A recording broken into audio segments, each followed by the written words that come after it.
Alhamdulillah hadir bersama kita pagi hari ini Bapak Mahdisin ya sebagai narasumber kita di sesi pertama dalam pelatihan ini yang akan menyampaikan materi tentang regulasi dan kebijakan jaminan produk halal.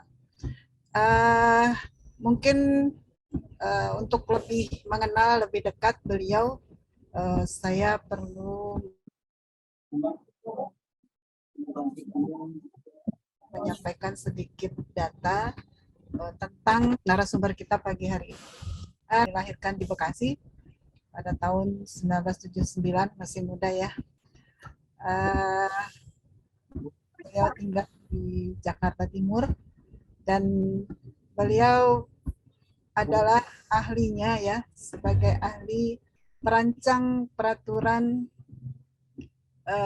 perundang-undangan ahli muda di BPJPH ya. Jadi insya Allah materi yang akan beliau sampaikan adalah sesuatu yang memang kita perlukan dalam menjalankan proses pendampingan kepada para pelaku usaha nanti. Baik, itu kurang lebih pengenalan terhadap kita. Untuk mempersingkat waktu, kepada Pak Mahdisin, waktu dan tempat dipersilakan sampai 1 jam ke depan, Pak. Saya juga ada nanti tanya jawab dan sebagainya. Silakan Pak Mahdisin. Baik, Assalamualaikum warahmatullahi wabarakatuh. Waalaikumsalam warahmatullahi wabarakatuh. Terima kasih Bu Moderator, Bu Nadra ya, Bapak Ibu semua. Alhamdulillah pada pagi hari ini kita dapat melakukan aktivitas ya dalam rangka sebetulnya dalam rangka mensukseskan ya program pemerintah yang terus-menerus ya dalam sertifikasi halal. Salah satunya ini memang yang sedang Bapak Ibu lakukan, ingin menjadi bagian dari aktor dalam sertifikasi halal di Indonesia. Ya. Kalau yang menyelenggarakan nih wanita Persatuan Pusat ini ya, Wanita Islam ini sudah menjadi lembaganya lulus, maka rumah Bapak Ibu semua akan berada di sini ya, di LP3H Wanita Islam ya. Harapan saya nanti kalau sudah lulus menjadi pelatihan pendamping, pesan saya tetap ya, jaga integritas, jaga nama baik juga di rumah di mana Bapak Ibu semua akan berada ya, di Wanita Islam. Kenapa? Karena nanti akan terikot ya di BPJPH, pendamping-pendamping mana yang aktif, pendamping-pendamping mana yang tidak aktif itu akan terekam dari rumah mana yang tidak aktif ya. Harapan saya ini sebelum nanti saya masuk ya ke materi regulasi, pesan saya terus ya jaga komitmen, karena nanti Bapak Ibu semua kalau sudah lulus diberikan, ibaratnya kalau orang mengemudi itu diberikan nomor SIM ya, surat izin mendampingi ya, seperti SIM lah ya, namanya nomor registrasi ya. Nomor registrasi ini akan Ibu ampuh ya, akan Ibu miliki seumur hidup apabila ya nanti dalam 2 tahun itu ada aktivitas pendampingan ya. Resikonya kalau 2 tahun Bapak Ibu tidak melakukan pendampingan kepada pelaku usaha, maka akan dicabut ya, dicabut nomor registrasinya, udah hilang jadinya deh. Oke, baiklah Bapak Ibu semua, langsung saja kalau tadi sudah dibuka oleh Pak Harjo ya dari BPJPH juga, maka ini nanti kita akan mengupas di awal-awal materi ini. Sebelum masuk pada materi-materi teknis, saya akan menjelaskan bagaimana kedudukan ya, kedudukan pendamping di dalam sertifikasi halal di Indonesia, ya.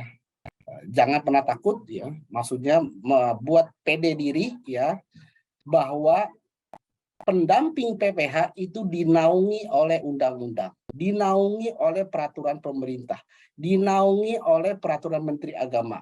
Bukan bisa dikatakan bukan pekerjaan yang tidak memiliki legalitas, ya. Tapi sangat kuat kedudukannya sampai dengan tingkat undang-undang, ya.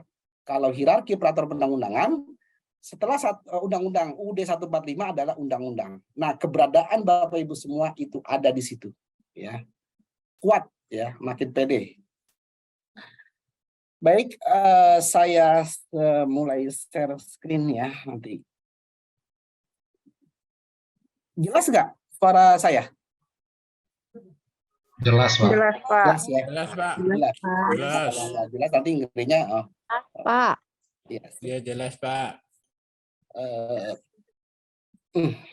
Kita bicara mengenai regulasi jaminan produk halal di Indonesia. Bapak Ibu adalah akan mengampu sebagai pendamping PPH. Maka keberadaan Bapak Ibu semua nanti berada pada pelaku usaha yang bermohon sertifikasi halal melalui yang self declare, ya. Kalau di undang-undang itu self declare itu adalah istilah saja, ya, tidak dikenal di dalam undang-undang ataupun PP.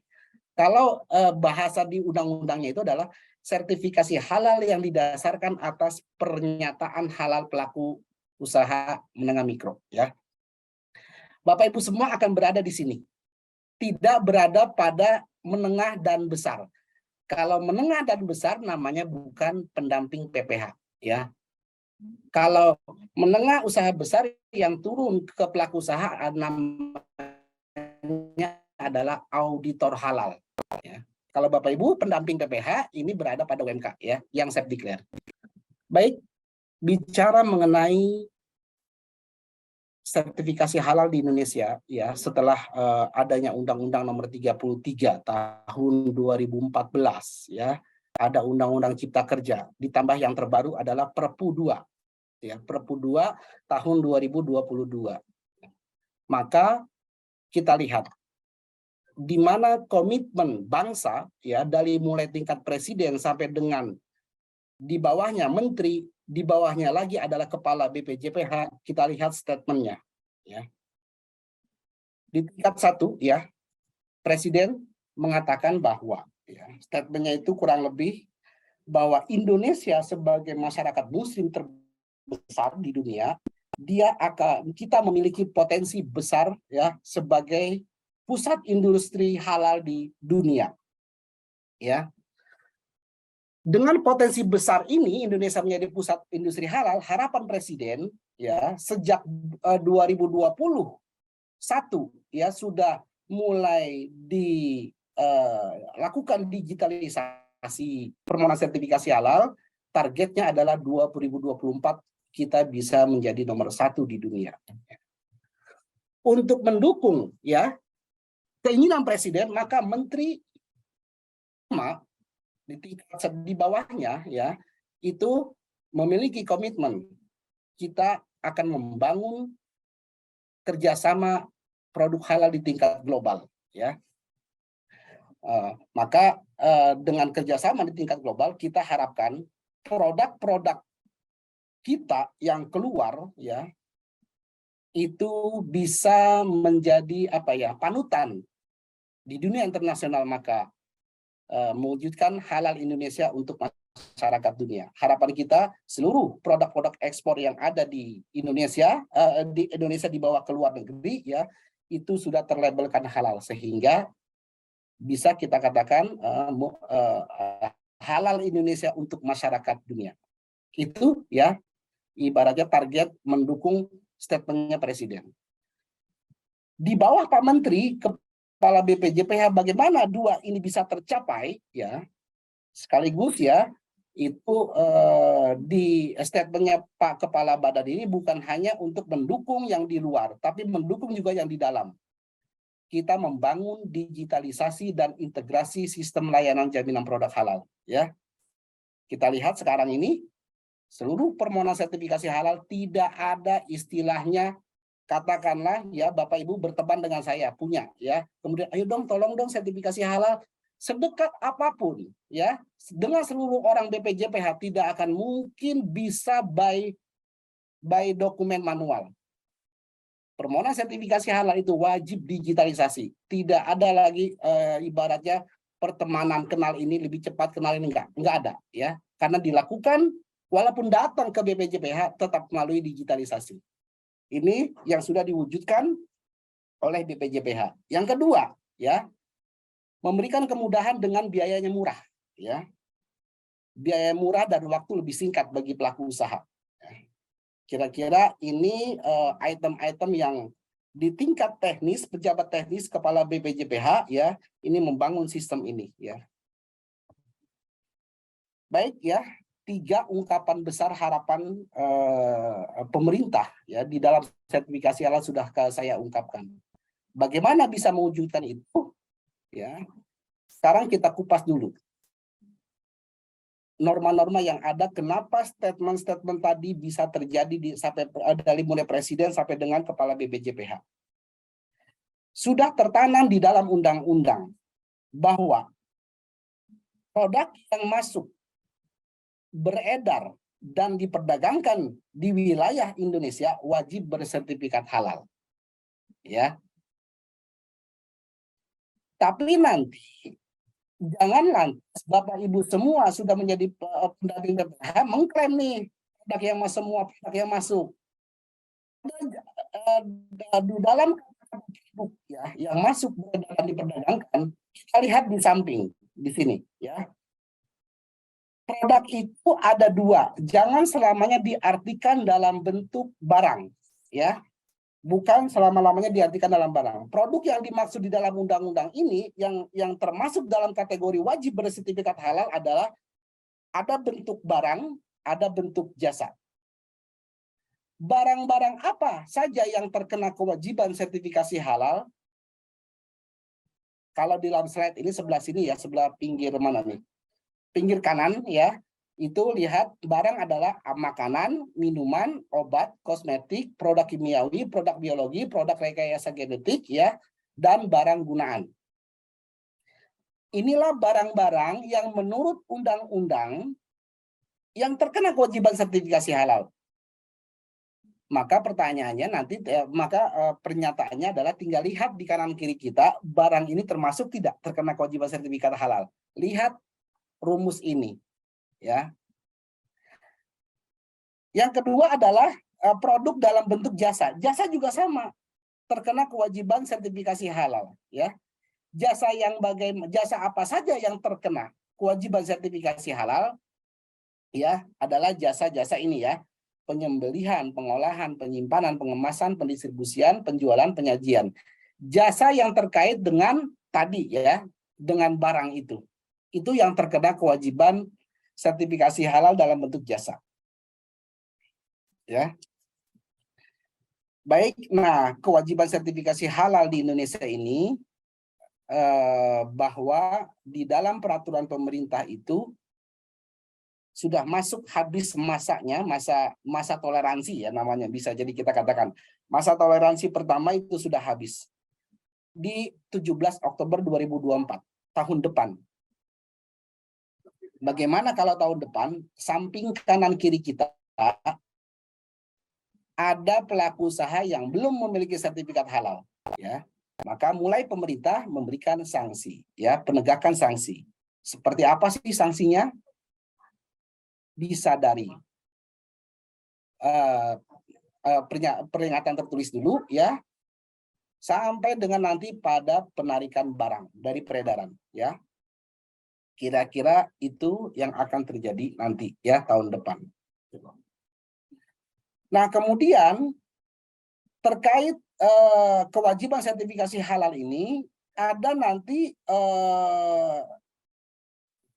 subjek yang melakukan adalah bisa pelaku usaha menengah, besar ya, atau mikro kecil ya. Di antara ini ada juga yang pelaku usaha luar negeri. Saya akan ungkap yang di mana Bapak Ibu turun, ya. Tadi saya sudah katakan, pendamping PPH itu akan masuk pada pelaku usaha yang mengajukan permohonan sertifikasi halal dengan kategori UMK, ya, yang didasarkan atas pernyataan pelaku usaha, ya, pernyataan halal, self declare, ya. Bagaimana kalau UMK yang mengajukannya itu nanti melalui jalur reguler, ya, maka itu bukan walaupun UMK tapi nanti dia pada akhirnya permohonannya melalui reguler, itu bukan kewenangan pendamping PPH, tapi dia kewenangannya auditor halal, ya. Hanya yang self declare, yang di bawah kewenangan Bapak Ibu semua, ya. Self declare itu bisa juga memang makanan minuman dari kategori produknya, itu makanan minuman obat kosmetik, ya, ini juga bisa termasuk, ya. Rata-rata bahkan itu kok. Ini penjelasan, ya. Tadi saya katakan tahap pertama akan habis di 2024. Untuk apa saja yang habis di 2024, ya, itu adalah jenis makanan, minuman, ya, hasil sembelihan, ya, itu dia masuk dalam kategori yang habis di 2024. Di 2024 mana lagi yang terkena wajib sertifikasi halal? Kita lihat di sini sudah saya petakan, ya. Obat dia akan terbagi, ya. Obat tradisional, obat kuasi, suplemen kesehatan, dia akan habis kapan, ya? Ini sudah kelihatan di sampingnya. Obat bebas dan obat bebas terbatas kapan? Ya. Inilah jangka waktu pemerintah menetapkan batasan-batasan akhir sertifikasi halal. Ibaratnya bagaimana kalau umpama batasan ini habis masih ada yang belum? Bukan berarti hilang kewajibannya. Tetap, ya, dia wajib kena sertifikasi halal, tapi dijewer dulu. Tapi disentil dulu pemerintah baru dia. Nah, itu. Tapi kayaknya memang begitu nih kebanyakan di Indonesia. Kebiasaannya kayak selama belum ada inilah, belum ada dilihat ada penegakan hukum, terus saja jualan aja. Tanpa sertifikat halal, saya juga tetap laku kok. Paling begitu. Tapi tidak lagi nanti di 2024. Disentil dulu, ya, baru nanti bermohon akhirnya. Jangan sampai terjadi, ya. Inilah kita dari 1 tahun ini kita gencarkan bagaimana sertifikasi halal ini bisa kita wujudkan. Sebetulnya kita menolong mereka agar tidak terkena sanksi. Ya.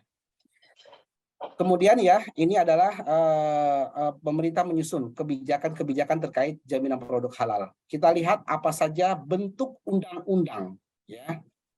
Saya akan flashback ke belakang, ya, tentang Undang-Undang 33 UU CK, ya, dengan undang-undang yang aslinya Undang-Undang 33 2014. Di mana sih ada perubahan mendasar dari undang-undang yang lama di 2014 ke Undang-Undang Cipta Kerja yang saat itu Omnibus Law sangat gencar, ya, sangat gencar di tengah kita. Ada perubahan-perubahan mendasar, ya, undang-undang lama menjadi Undang-Undang Cipta Kerja. 1, ya. Sebelumnya di Undang-Undang 33 tidak ada pelakuan kekhususan antara menengah, besar, UMK, tidak ada kekhususan dalam permohonan sertifikasi halal. Semua sama, ya. Melalui pemeriksaan oleh auditor halal. Dengan Undang-Undang Cipta Kerja diberikan kemudahan untuk pelaku UMK itu boleh, ya. Jadi kewajiban bersertifikat halalnya itu hanya dengan pernyataan pelaku usaha, hanya dengan pernyataan dia saja, ya. Nah, undang-undang ini, undang-undang UMK memberikan kemudahan UMK dengan pernyataan halal. Tidak mungkin pemerintah menerima cek kosong, ya, kayak beli kucing dalam karung. Oke, saya nyatakan halal kok saya nih saya ajukan sertifikat halalnya. Tidak. Ketentuan ini yang pada akhirnya melahirkan pekerjaan baru, melahirkan adanya peran serta masyarakat. Kalau ada pelaku usaha yang mau mengajukan ini dengan pernyataan pelaku usaha, harus dilihat dulu, ya, bahannya kayak apa. Bukan berarti dia tulis, ya, dia nyatakan sendiri sudah dapat sertifikat, enggak, ya. Harus adanya peran serta masyarakat dalam bentuk apa? Dalam bentuk pendampingan. Yang saat ini Bapak Ibu semua sedang menjadi nominatornya, ya. Jadi ini ya yang sangat berwarna biru sangat kaitannya. Diberikan kemudahan UMK, ini lahirnya peran serta masyarakat, ini lahirnya lapangan pekerjaan bagi masyarakat, ya. Inilah pentingnya keutamaan UCK. Dengan adanya norma tadi, maka lahirnya peluang pekerjaan untuk masyarakat sebagai pendamping PPH, ya, yang akan turun kalau tadi UMK mau melakukan sertifikasi halal. Alhamdulillah dengan ini bentuk kemudahan pelaku usaha. Selainnya, yang ketiga adalah biru yang nomor 2 dari bawah, sebelah kanan. Ini sangat erat. Saya birukan karena sangat erat ini lahirnya Undang-Undang Cipta Kerja. UMK, ya, dia boleh mudah pernyataan, kemudian adanya masyarakat yang turun, si pendamping PPH, kemudian biayanya. Biaya untuk UMK itu tidak dikenakan biaya, ya, dia dibiayai, bukan dia membiayai sendiri, dibiayai, digratiskan, ya, masyarakat dikasih peluang kerja, ya. Nah itu kira-kira. 3 yang terpenting tentang perubahannya adalah di masalah UMK. Perubahan yang kedua yang cukup kelihatan adalah di sini yang berwarna hijau. Penghapusan kewenangan MUI, ya, dalam pelaksanaan sertifikasi audit halal dan akreditasi LPH. Di dalam undang-undang yang lama itu kewenangan MUI itu bukan hanya dalam penetapan kehalalan produk, tapi dia masuk juga di dalam sertifikasi auditor dan akreditasi LPH. Dengan Undang-Undang Cipta Kerja ini dikembalikan ruhnya asalnya, ya. Jadi MUI hanya bertugas hanya di dalam penetapan kehalalan produk, ya, tidak turun pada sertifikasi auditor dan akreditasi LPH. Ya. Kemudian yang ketiga yang berwarna hitam adalah adanya pemberian kemudahan penyelian halalnya, ya, bagi pelaku usaha mikro. Jadi kalau UMK itu penyeliannya boleh dengan dirinya sendiri, ya. Katakanlah ya tukang gorengan, ya, itu atau apalah UMK itu boleh dengan dirinya sendiri, ya, penyelianya. Kemudian kemudahan yang keempat berwarna hijau yang paling atas, ya, adanya kepastian waktu dalam layanan sertifikasi halal di BPJPH, di lembaga pemeriksa halal dan MUI, ya. Jadi waktu itu dipercepat di seluruh aktor di BPJPH, di LPH, di MUI untuk memberikan kecepatan layanan dalam sertifikasi halal, ya. Kemudian ini norma yang ini adalah satu lagi di Undang-Undang Cipta Kerja adalah diberikan kemudahan dalam perpanjangan sertifikat halal, ya. Jadi kalau seluruh pelaku usaha bukan hanya UMK, ya, menengah besar, kalau mau perpanjangan sertifikat halal, kalau tidak ada perubahan komposisi bahan bisa langsung terbit. Tapi norma ini sekarang dengan Perpu Cipta Kerja, Perpu 2 itu sudah dihapus. Tidak ada lagi, ya. Perpanjangan sertifikat halal tidak ada lagi. Sekarang kita lihat Perpu Cipta Kerja yang sangat ramai dibicarakan. Perpu perbedaannya dari kalau tadi saya ungkapkan adalah Undang-Undang Cipta Kerjanya dari Undang-Undang lama ke Undang-Undang Cipta Kerja, ya. Sekarang saya mau jelaskan dari Undang-Undang Cipta Kerja menjadi Perpu. Yang sangat lihat perbedaannya, ya, dari Undang-Undang Cipta Kerja menjadi Perpu.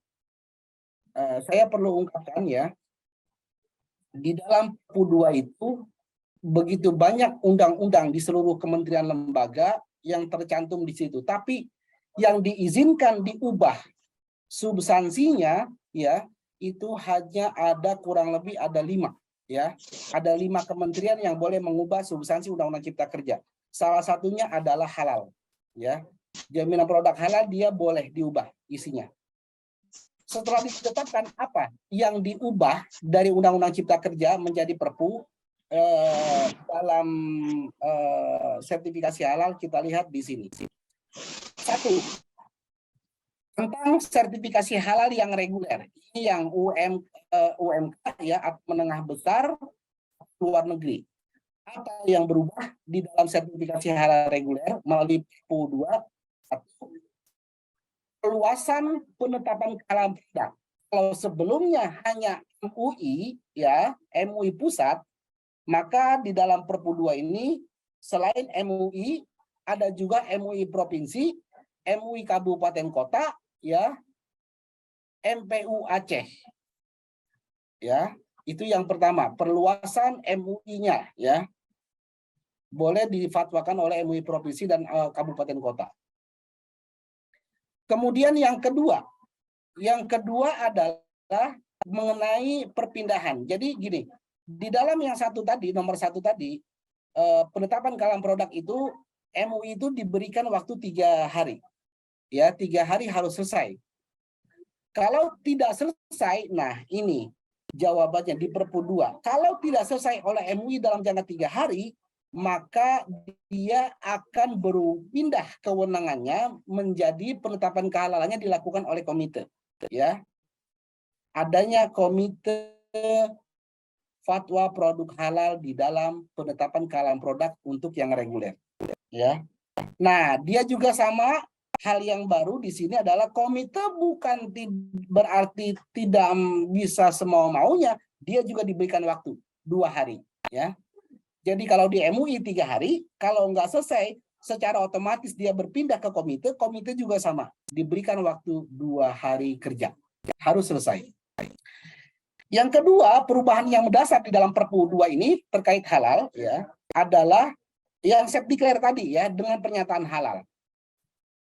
Apa yang tertera di sini di Perpu ini, untuk yang saya declare pernyataan halal, seluruh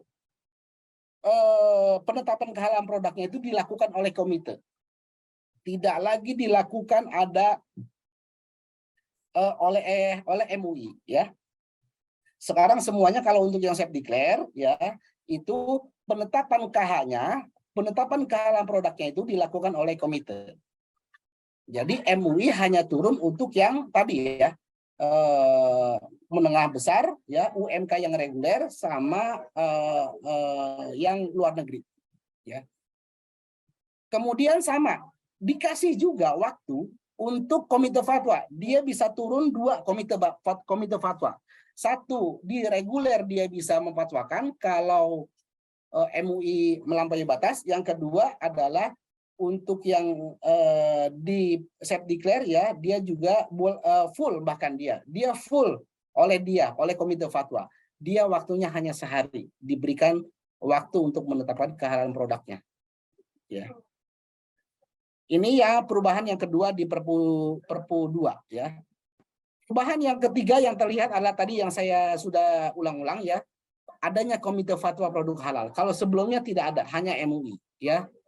Sekarang ada komite fatwa. Siapa komite fatwa produk halal? Dia adalah sekumpulan orang ya, dari unsur ulama dan akademisi yang dibentuk dan bertanggung jawab kepada menteri. Ya. Itu ada hal yang baru di Perpu ini. Tugasnya apa? Kembali yang tadi ya, bisa reguler, bisa set declare. Set declare dalam hal apa ya? Reguler dalam hal apa? Berapa waktunya tadi? Di atas, waktu dia untuk melaksanakan tugas. Yang keempat adalah yang sangat terlihat di Perpu 2 ini adalah masa berlaku perpanjangan. Kalau tadi saya ungkap masih ada norma perpanjangan sertifikat halal di Undang-Undang Cipta Kerja, di dalam Perpu, maka sertifikat halal itu sudah tidak ada, dia tetap berlaku ya. Jadi tidak lagi tertera dia berlaku sampai dengan tahun berapa, berlaku sama 4 tahun sampai dengan, itu sudah tidak ada sekarang. Yang ada adalah kalau di dalam setelah mendapat sertifikat, kemudian dia ada perubahan bahan ya atau PPH, maka wajib diperbaharui ya. Ini maaf ada yang kekurangan nih nomor 1 ya. Jadi kalau pembaharuan sertifikat itu kalau ada perubahan komposisi bahan dan PPH atau PPH ya. Bukan hanya 1, di sini kan baru 1 nih. Ada ya, maaf ada yang tertinggal. Ya, itu kira-kira dia wajib melakukan pembaruan sertifikat halal. Yang terakhir adalah di Perpu 2 ini yang sangat terlihat adalah seluruh aktor inti di dalam sertifikasi halal, BPJPH, LPH, MUI, MUI Aceh, Komite Fatwa, pendamping PPH, Bapak Ibu semua ya, ini wajib menggunakan sistem elektronik terintegrasi. Ya, kata-kata di sini lebih menguatkan bahwa ini tidak boleh dengan katakanlah ya pendamping menggunakan sistemnya nanti wanita Islam punya sistem, itu nggak boleh ya. Dia wajib kalaupun punya itu wajib terintegrasi dengan BPJPH. Tidak boleh dia hidup berdiri sendiri ya. Wajib semuanya terintegrasi sistem yang dikelola oleh BPJPH. Baik ya, dari dua undang-undang tadi ya, ada Undang-Undang 33 dan Undang-Undang UCK yang diubah dengan Perpu 2, dia menerbitkan peraturan-peraturan teknis di bawahnya ya. Ini tinggal lihat saja PP 39 dari mulai peraturan pemerintah nomor 39 ya. Ini semua ya adalah ketentuan yang diterbitkan dalam rangka mendukung dua undang-undang ini ya. Tapi jangan puyeng kalau melihat ini, nanti ngerinya udah puyeng nih. Banyak amat ini, apa aja nggak perlu. Nanti kita lihat ya, tidak perlu dihafal ya, mana-mana saja yang berhubungan dengan Bapak Ibu semua sebagai pendamping PPH, itu saja yang diambil, tidak semua harus tahu ya. Nah, untuk memudahkan dari sekian banyak tadi peraturan dan keputusan ya, saya resum yang kira-kira penting buat Bapak Ibu semua punya. Satu ya, ini adalah PP 39 2021. Kalau nanti Ibu semua punya PDF-nya, di-download di Google, jangan semua dibaca gitu loh. Nanti yang ya cukup aja control find ya, cari yang kira-kira tentang pelatihan, tentang pendamping ya, satu, tentang pendamping PPH, yang kedua adalah tentang ketentuan pelaku usaha yang melalui pernyataan halal. Itu saja di Stabilo, yang lainnya nggak usah dibaca. Nah, itu untuk memudahkan ya, memudahkan pemahaman, oh ini loh tugas saya, oh ini loh objek saya ketika turun melaksanakan tugas. Nah, antara memahami eksistensi Bapak Ibu dan objek yang Bapak Ibu turun, cukup tadi ya, kata kuncinya, cari pasal-pasal yang berkaitan dengan itu saja. Yang lain, auditor halal, lembaga pemeriksa halal, itu mah sunnah ya, untuk diketahuinya ya sekedar baca aja lah ya. Kecuali nanti mau menjadi auditor halal ya, baru dalami juga. Kedua adalah tentang ini yang sangat full ya. Ini adalah aturan Bapak Ibu semua, full, lihat di PMA 20 2021 ya. Ini benar khusus untuk sertifikasi halal bagi bagi pelaku UMKM yang self declare ya. Ini wajib nih, PMA 20 ya. 748 juga sama ya. 748 juga sama, kemudian 1360 juga sama. Ini penting ya. Ini paling tidak mungkin bukan dihafal ya. Dilihat judul-judulnya ya, di lampiran jenis produk itu ya. 2 KMA ini mengupah tentang jenis produk yang wajib sertifikasi halal, jenis produk yang tidak wajib bersertifikat halal. Nah, gampangannya itu ya. Apa saja, lihat aja judul-judulnya ya. Kemudian ini keputusan 57 2021 ini penting juga, sebetulnya ini adalah milik pelaku usahanya ya. Ini Bapak Ibu semua untuk melakukan verifikasi ya. Verifikasi terhadap SJPH ini dilakukan atau tidak oleh pelaku usaha, Bapak Ibu semua mau tidak mau. Kalau tidak baca 57-nya, bagaimana mungkin bisa mengatakan bahwa objek yang Bapak Ibu pelaku usahanya itu sudah memenuhi kriteria atau belum? Kan jadi nggak nyambung. Si pelaku usaha yang tahu, Bapak Ibu nggak tahu ya. Nah, harus tahu 57 2021. Apalagi dimudahkan ya, pelaku usaha itu ada 57 tahun 2022. 2 nomor yang sama. Yang 1 tahun 2021 ini adalah norma umumnya, 57 2022 ini adalah kemudahan untuk implementasi yang tadi 57 2021 ya, tinggal ngisi-ngisi itu pelaku usaha. Bapak Ibu semua tinggal ngecek ini diisi apa enggak nih, ini diisi apa enggak nih. Nah, maka mau tidak mau dilihat juga ya. Kalau tarif 141 sama nomor 1 ini nggak usah ya, karena ini tentang tarif-tarif pelaku usaha ya, tarif-tarifnya ya Bapak Ibu nggak ada di sini. Bapak Ibu adanya pokoknya dikasih nanti 150.000 ya per pelaku usaha. Bicara tadi saya singgung ya jenis layanan sertifikasi halal di Indonesia. Dia ada 2 jenis. Sertifikat sudah berkali-kali saya katakan tadi. Reguler juga sudah. Saya akan setelah slide ini, Bapak Ibu semua akan melihat gambaran utuh ya. Aktor mana saja yang terkait, kalau pelaku aktor-aktor apa saja yang berkaitan ya. Kalau pelaku usaha itu melalui jalur safety care, kita lihat di sini ya. Kalau dia pelaku usaha melalui jalur reguler, maka lembaga yang memeriksa turun nanti adalah namanya LPH, lembaga pemeriksa halal. Orang yang turun namanya adalah auditor halal ya. Kita lihat ke samping. Bagaimana kalau yang safety care yang tadi pengantar pelaku usaha, lembaga yang turun melakukan pendampingan adalah namanya LP3H. Nah, saat ini wanita Islam tidak salah sebagai ini ya. Siapa yang turun orangnya, yaitu nanti pendamping PPH. Bapak Ibu semualah nanti yang akan turun. Bapak Ibu semua rumahnya adalah di lembaga pendamping yang saat ini adalah wanita Islam ya. Kira-kira di sini. Nah, jalur safety care ataupun jalur reguler dia akan berhadapan dengan penyelia halal yang paling bawah ya. Maaf, ini sebetulnya bukan hanya berarti penyelia halal cewek, gambarnya cewek. Bisa cowok, bisa cewek. Penyelia halal dia akan berhadapan dengan pendamping PPH. Bisa kalau yang reguler, kalau yang reguler dia akan berhadapan ya dengan auditor halal. Siapa sih penyelia halal? Penyelia halal adalah orang yang bertanggung jawab terhadap pelaku usaha. Dia adalah dimiliki oleh pelaku usaha. Jelas ya?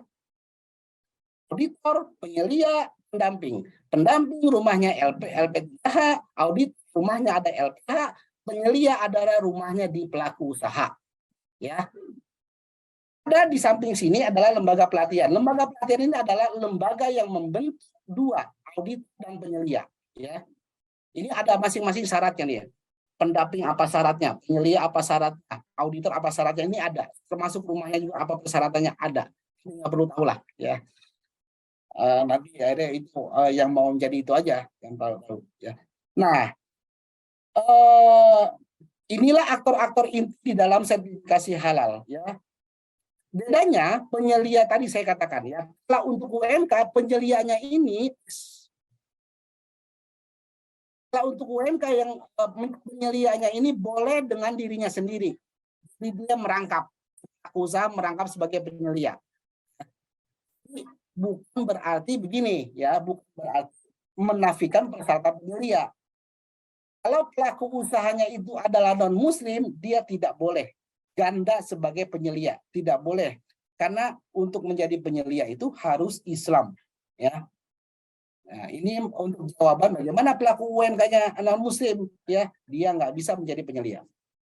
Dia harus menetapkan penyelia dari pegawainya kah atau dari unsur luar kah itu ya. Nah, 2 ini adalah nanti pelaku usaha akan bermohon melalui BPJP safety care atau reguler, dia akan bermohon ke BPJPH ya. Setelah bermohon maka atau audit turun melakukan, kalau auditor namanya pemeriksaan, pendamping namanya melakukan verifikasi dan validasi. Hasil Bapak Ibu semua ya, ataupun hasil audit halal ini hasilnya akan didorong ke MUI. Maaf ya, ini ada juga yang kurang. Sekarang ini ada MUI dan Komite Fatwa ya. Kalau Bapak Ibu semua nanti hasilnya akan didorong ke Komite Fatwa untuk difatwakan. Kalau yang reguler oleh auditor halal, hasil auditor halal akan didorong ke MUI ya untuk ditetapkan penetapan kehalalannya. Kalau MUI tidak selesai untuk yang hasil auditor di 3 hari, maka akan didorong ke komite tadi. Bapak Ibu ya, ini yang sangat terpenting, pemahaman ini bisa dipahami ya. Ya, bisa Pak, bisa. Oke, ya kalau cukup jelas saya akan lanjut. Karena ini benar-benar menanam mindset ya. Oh ini kayak gini, oh begini lah. Jadi tidak bingung lagi auditor halal apa sih itu, penyelidikan apa sih itu ya, lembaga pemeriksa halal apa sih. Nah mudah-mudahan dari sini jadi nggak bingung ya. Lanjut ya, kalau di dalam apa namanya dibuat alur ya, yang tadi kalau di resume, kalau yang saya pikir ini adalah BPJPH ya, MUI atau komite, kemudian ini LP3H ya. Ini ada resume saja yang tadi. Ini sekarang adalah bicara tentang, Bu Nada hampir lewat saya ya, selagi asik-asiknya nih. Ketentuan sertifikasi halal bagi UMK ya. Bapak Ibu semua turun ya. Ini sebetulnya adalah yang saya ingin sampaikan di slide ini adalah kalau UMK ini ketentuan UMK yang Bapak Ibu turun pelaku usahanya ya, tadi sudah saya katakan dia pemenuhan sertifikatnya adalah berdasarkan pernyataan pelaku usaha. Pernyataan pelaku usaha itu apa sih isinya ya? Isinya itu paling sedikit ada 2 hal. Satu, adanya pernyataan pelaku usaha, isi pernyataannya itu satu adalah bahwa bahan-bahan yang saya gunakan adalah halal. Bahan PPH ya, caranya PPH ini kalau kita gampangannya ya hanya itu sudah jelas ya, adalah adanya pendampingan PPH. Jadi ini yang mengikat, seperti saya katakan, UMK reguler bukan lantas dengan dia menulis pernyataan itu selesai dapat sertifikat, enggak. Wajib adanya pendampingan PPH. Bapak Ibu semua harus turun dulu ya. 2 ini dipenuhi baru bisa ditetapkan fatwa dan dikeluarkan sertifikat oleh BPJPH. Nah, ini sekilas saja ingin membahas siapa sih rumah tempat Bapak Ibu semua berada. Salah satunya ini wanita Islam ya.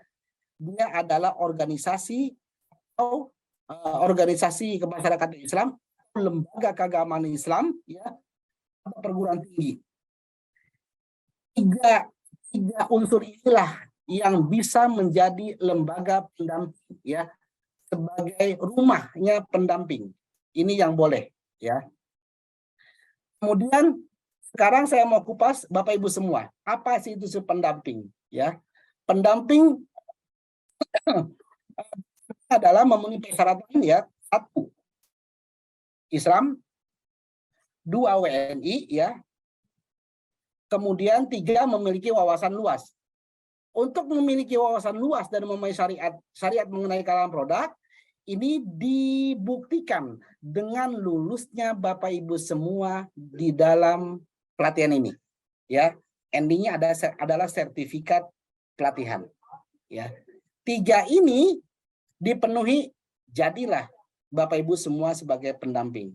Nanti akan ditunjuk oleh wanita Islam. Oke, udah sah ya, Anda karena udah lulus nih. Saya tunjuk Anda sebagai pendamping saya, pendamping di lembaga saya. Itu kira-kira. Nah ya, tapi selain itu ya, selain daripada yang boleh dari unsur luar, ini saya katakan yang menjadi lembaga pendamping ada boleh ini ya, ormas, lembaga keagamaan Islam. Kemudian yang boleh melatih siapa? Yang boleh melatih? WI boleh melatih ya, atau juga instansi pemerintah ya, atau juga BPJPH. Kalau untuk melatih itu bisa ya. Katakanlah tadi nih ya, kalau sekarang sudah di WI nih, katakanlah Bapak Ibu semua belum tahu, Bapak Ibu semua boleh dilatih oleh BPJPH gitu loh. Bisa juga itu. Ya. Tapi WI juga sama, apalagi karena akan berada di dalam dirinya, maka saya melatih sekalian. Nah, itu. Standarnya ya itu ditetapkan. Kalau mau membentuk pelatihan ini standarnya ditetapkan ya oleh kepala BPJPH. Jadi WI melaksanakan ini tidak serta-merta ya kreasi sendiri materinya, tetap dia berdasarkan standar yang ditetapkan oleh BPJPH. Ya, nanti 5 hari paling lambat ya setelah Bapak Ibu melakukan pelatihan itu wajib diterbitkan sertifikat tanda lulus pelatihannya. Ya, jangan lama-lama nih, WI ada ketentuannya nih 5 hari harus setelah itu dinyatakan lulus harus ada sertifikat. Ini norma ini jarang kelihatan nih, tapi ada. Ya. Nah, ini saya kira kata kunci ya terkait objek yang Bapak Ibu akan turun, pelaku usaha UMK self declare ya, bahwa dia PU yang akan Bapak Ibu turun dia adalah melalui satu tadi pernyataan halal, kedua dia tidak dikenai biaya ya, kemudian ada juga dia kriterianya, dia ditetapkan produknya seperti apa, prosesnya seperti apa, nanti setelah ini materi selanjutnya pasti ada ya kriteria-kriterianya. Baik ya, tadi sebetulnya resum saja ya dari PMA 20 yang sangat wajib tadi saya katakan ya, PMA 20 ini khusus untuk pelaku usaha mikro kecil. Baca PMA ini 20 2021 untuk pegangan Bapak Ibu semua turun. Ya. Ini mah sunnah. Nih Bapak Ibu semua kan jadi dari 230.000 ya alokasi untuk pernyataan pelaku usaha, kalau mau tahu komponennya apa saja nih, 25.000 untuk BPJPH, 25.000 ya tempat rumahnya nanti WI ya wanita Indonesia, 150.000 untuk Bapak Ibu semua yang turun ya, 30.000 untuk penetapan keahlian produk. Nah ya. Terakhir. Diulang Pak. Kenapa? Ulang. Yang tadi mau di screenshot. Iya, entar juga ada di panitia saya udah kasih. Nanti ya. ada materi nanti akan di-share ya. ya. Materi dikasih ya. Ini bentuk transparansi pemerintah saja ya. Harganya adalah sekian, peruntukannya adalah sekian, hitam putihnya jelas ya. Ini juga ditetapkan dalam peraturan. Lanjut sekarang terakhir adalah mengenai bagaimana sih kalau sudah Bapak Ibu semua turun, kemudian ditetapkan KH oleh komite, penetapan halalnya sudah keluar dari komite, sertifikatnya itu sudah diterbitkan oleh BPJPH, ada kewajiban pelaku usaha yang harus dilakukan. Adalah tentang pencantuman label halal. Ya. Saya mau jelaskan, yang sering terjadi di masyarakat adalah mengenai label halal. Ya, banyak produk saya temukan yang ditempelkan hanya yang begini nih ya, ada yang seperti gunungan ya halal Indonesia ya, hanya ini yang ditempel. Ini salah. Kalau lihat masih di lapangan produk ditempelkan hanya begini saja, ini salah. Ini namanya bukan label halal, tapi namanya logo ya, logo halal. Logo halal itu adalah ada kotaknya ya, tidak ada nomor sertifikat di bawah, itu namanya logo, dan itu bukan ditempatkan di produk ya. Bagaimana kalau yang dimaksud logo ya, ini saya ulang, kalau untuk penempatan di logo ini adalah bukan untuk di produk, tapi dia untuk satu ya, bahan-bahan sosialisasi ya. Contoh kalau umpama Bapak Ibu semua seperti sekarang inilah ya, ada background dalam pelatihan, backgroundnya adalah logo halal ini. Nah itu yang kedua untuk spanduk, yang ketiga leaflet ya, untuk branding ya, kira-kira itu penggunaan logo, bukan untuk produk ya. Dia boleh ada dua pilihan, boleh yang vertikal model seperti ini ya, boleh yang horizontal ya, yang halal Indonesia ada di samping. Warnanya itu ditetapkan 3, ungu, putih, atau hitam. Kita lihat yang putih, banyak penafsiran yang salah nih. Yang putih ini bukan berarti harus ada hitamnya. Ini karena untuk mengatakan saya di slide ini ya, kalau saya hilangkan hitamnya kan nggak kelihatan jadinya. Ya, itu maksudnya. Putih di sini bukan berarti hitamnya harus dibawa. Ya, tergantung kalau spanduknya itu warnanya hijau, ya hijau di situnya. Ya, itu maksudnya. Tapi lagi-lagi logo ini bukan untuk produk. Yang produk bagaimana? Kalau yang ditempelkan di produk, inilah kewajiban kalau sudah pelaku usaha memiliki sertifikat halal. Dia wajib mencantumkan yang polanya adalah yang berdiri ya, atau berbaring ya, horizontal atau vertikal.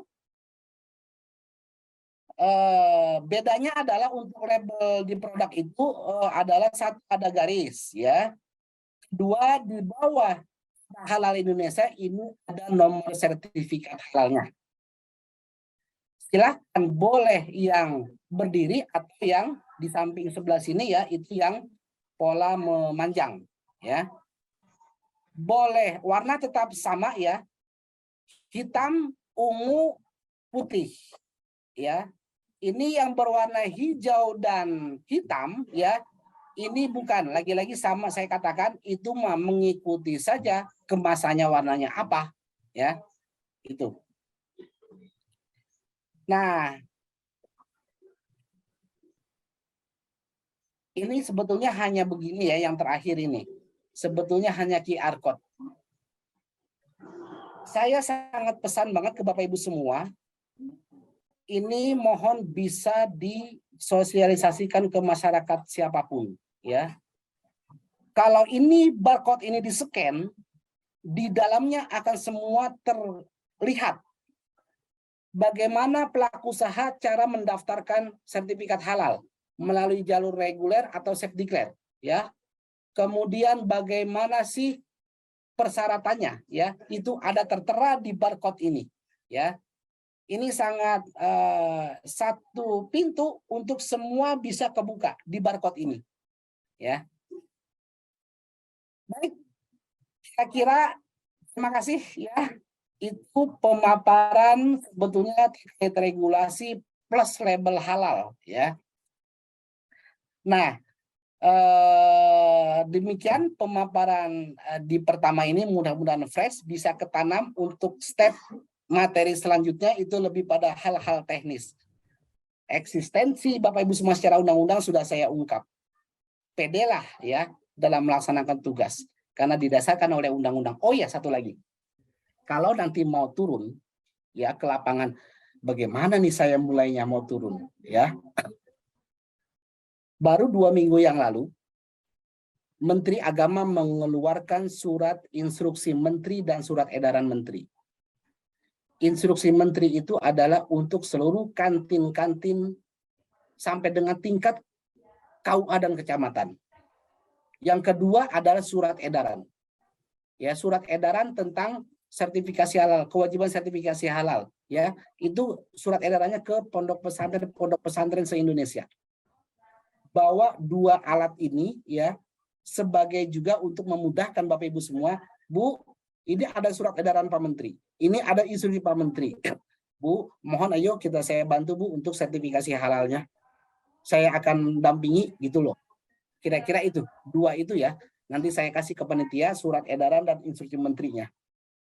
Mengingatkan, ini salah satu bentuk sosialisasi juga, mengingatkan ya. Tapi ingat, kalau turun ke kantin, bukan kita mau sertifikasi itu ke produknya ya. Produk self declare-nya ya. Itu Bu Nadra ya, paparan awal sebagai prolog pelatihan ini lah ya. Kita akan buka, silakan saya kembalikan ke moderator.